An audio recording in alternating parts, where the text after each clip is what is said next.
आप में जो शक्तियां हैं जो आपको भी पता नहीं है वो बाहर आ सकती है।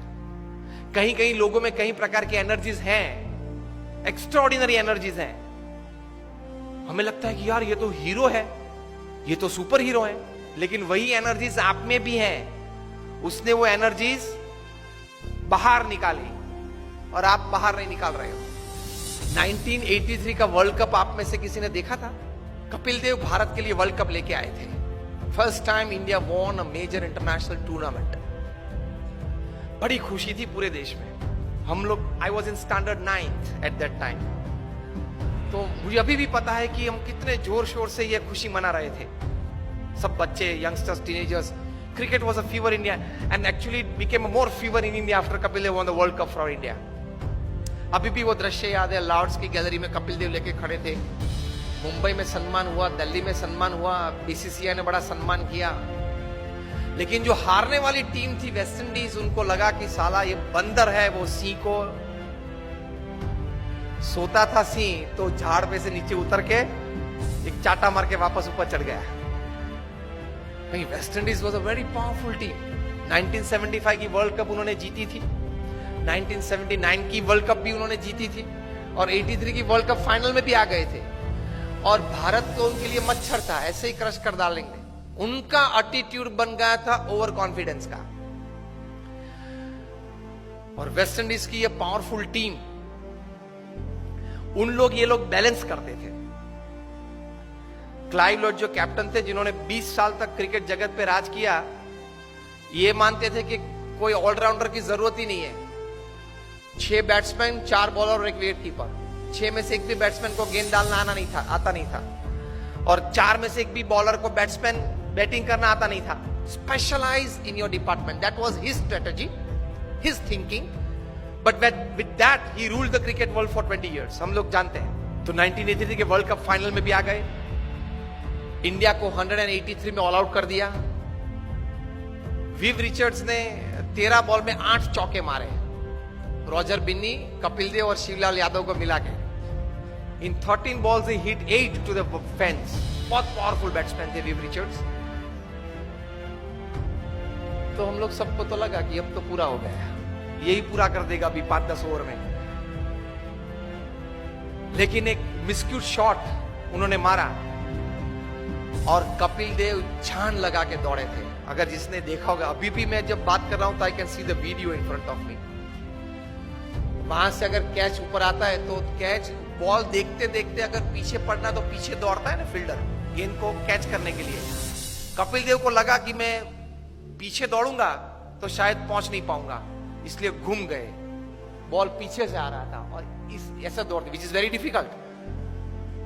Difficult, and that catch made the difference. 139 West Indies got all out, India won the world cup. So West Indies को तो बहुत अपमान लगा कि ये चूहे सब 11 इकट्ठे होके और सी को हरा गए। Immediately the West Indies cricket board contacted BCCI for a full series, 6 test and 6 one day internationals, and they came to India with their all powerful team. उसके पहले तो बी टीम आती थी भारत में, कभी क्लाइव लॉर्ड, विव रिचर्ड्स आए ही नहीं थे उसके पहले खेलने के लिए। ऑलविन कालीचरण और वे सब आते थे खेलने के लिए, बी टीम। क्लाइव लॉयड अपनी पूरी माइट के साथ आ गए और 6 वनडे इंटरनेशनल्स भारत को बहुत बुरी तरह से हराया। कहीं कहीं वनडे इंटरनेशनल्स तो 150 रन से हराया। बहुत क्रिटिसिज्म न्यूज़पेपर्स में आई कि अभी 1.5 महीने पहले जो वर्ल्ड चैंपियंस बने उनकी ये हालत। फिर तो टेस्ट सीरीज चालू हुई। फर्स्ट टेस्ट कानपुर 3.5 दिन में पूरी हो गई। Innings and 250 run defeat to India, और उसमें मेलकम मार्शल ने 12 विकेट ली, 20 में से 12, उसमें से 8 clean bowled, and not a single person could hit a boundary to Malcolm Marshall. उस वक्त वे बहुत डेंजरस बॉलर थे। Used to bowl, first bowler to cross 90 miles per hour में मेलकम मार्शल थे। और जब वे right arm round the wicket डालते थे तब वो अंपायर के पीछे ही दौड़ते थे। रनअप चालू करते अंपायर के पीछे दौड़, ताकि बैट्समैन को देखना पड़ता था कि कहां तक वो पहुंचा। बॉलर बैट में हाथ करके देखना पड़ता कि वो पहुंचा कहां था। एकदम अंपायर के पीछे से बाहर निकल के मेलकम मार्शल गेंद डालते थे। यूज्ड टू बोल स्लैंटिंग डिलीवरीज। और पीछे डूजोन तो तैयार ही रहता था बड़े ग्लोव्स लेके, caught Dujon bowl Marshall, caught Dujon bowl Marshall चालू ही रहता था, एक आता था एक जाता था। किसी को भी गलती से भी कट नहीं लगी कि स्लीप के ऊपर से गेंद चली जाए और थर्ड मैन पे एक बाउंड्री मिल जाए, ऐसा भी नहीं हुआ था।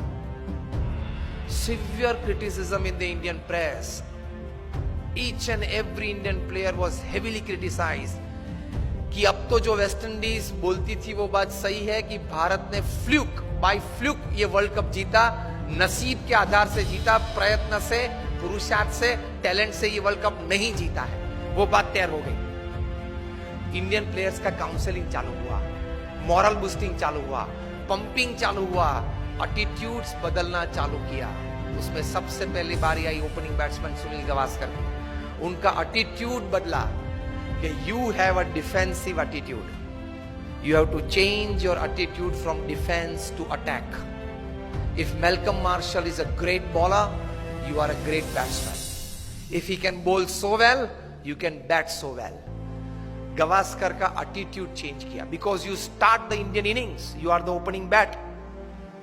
आप जिस प्रकार से खेलेंगे उस प्रकार से पूरी टीम खेलेगी, नतीजा पहले से चालू हो जाएगा। And Gavaskar said what? He was counseled, change your attitude from defense to attack. Gavaskar defensive batsman थे, वे टेस्ट बैट्समैन थे, वनडे इंटरनेशनल के नहीं थे। सचिन तेंदुलकर टेस्ट और इंटरनेशनल दोनों के थे, 2020 के नहीं थे। क्रिस गेल है वो 2020 और इंटरनेशनल के है, टेस्ट के नहीं है, अलग अलग रहता है। सुनील गावस्कर को बताया गया कि change your attitude, you will get success. और आप जो बैट डिफेंस करते हो वो जरा stroke, create a stroke on every ball. Marshall is a master bowler, you are a master batsman, the little master, उनके लिए पहले नाम था। The moment Gavaskar changed his attitude, his batting changed, results changed, overall outcome changed, और 6 में से हम लोग 3 टेस्ट मैच तो फिर भी हारे, लेकिन 3 टेस्ट मैच बचा सके, वो गावस्कर का एटीट्यूड अटैकिंग हुआ। इसलिए दूसरी टेस्ट थी फिरोज शाह कोटला पे दिल्ली में, West Indies won the toss and send India into bat, और सब बुकीज ने तो ये सोच रखा था कि 7 या 8 विकेट गिर जाएगी लंच के पहले 150 में। गावस्कर का एटीट्यूड बदल दिया था, उन्होंने भी बदला था, क्या? From defence to attack. Gavaskar attacked Marshall from day 1, from ball 1, और पहले ही ओवर में गावस्कर ने 4 चौके मारे। मार्शल अपनी वेस्ट पे हाथ लगा के पिच के बीच खड़े रहे और गावस्कर के सामने देख रहे। Years later, Marshall would write in his autobiography that from Firoz Shah Kotla's innings, I could see a change in Gavaskar's attitude, and that change in attitude brought out the attacking nature in his batting, and that changed the overall result, outcome of the series. और गावस्कर ने lunch के पहले century बनाई, 107 not out, और final 6th test में चेन्नई पे चेपॉक पे 236 not out in the 4th innings of the test to save test for India. 2 दिन खेले 236 बनाने के लिए, लेकिन बचा दी टेस्ट। वो लिखते हैं इस पुस्तक में कि भारत में से अगर ताजमहल चोर के ले जाना है ना तो लेकर सकते हैं, लेकिन गावस्कर का जो स्ट्रेट बैट डिफेंस है उसको तोड़ना बहुत डिफिकल्ट है। तो एटीट्यूड ये रहना चाहिए। अगर एटीट्यूड सही नहीं रहा तो कितनी भी अच्छी व्यवस्था हो, कितना भी अच्छा मार्गदर्शन हो, फिर भी आप रिजल्ट प्रोड्यूस नहीं कर पाओगे। दुनिया भर के ट्रांसपोर्ट मिनिस्टर्स की एक मीटिंग थी लंदन में, ट्रैफिक रूल्स एंड रेगुलेशंस की चर्चा करनी थी, इंटरनेशनल स्टैंडर्डाइजेशन कुछ रूल्स एंड रेगुलेशंस का करना था। इसमें इटाली के ट्रांसपोर्ट मिनिस्टर को कुछ बात करनी थी। बात करने के लिए खड़े हुए बोले कि सी, ट्रैफिक लाइट्स हमने सब शहर में रखी है, लेकिन कोई शहर में अच्छी व्यवस्था है, कोई शहर में अच्छी व्यवस्था नहीं हो पा रही है। सबने पूछा क्यों? रोम में इंस्ट्रक्शंस देखते हैं तो फॉलो करते हैं, नेपल्स में सजेशंस देख से। और जो हमारा माफिया टाउन है सिसिली, वहां people look at traffic lights like a Christmas decoration. लाल पीली अच्छी होती है, मजा आता है देखने में।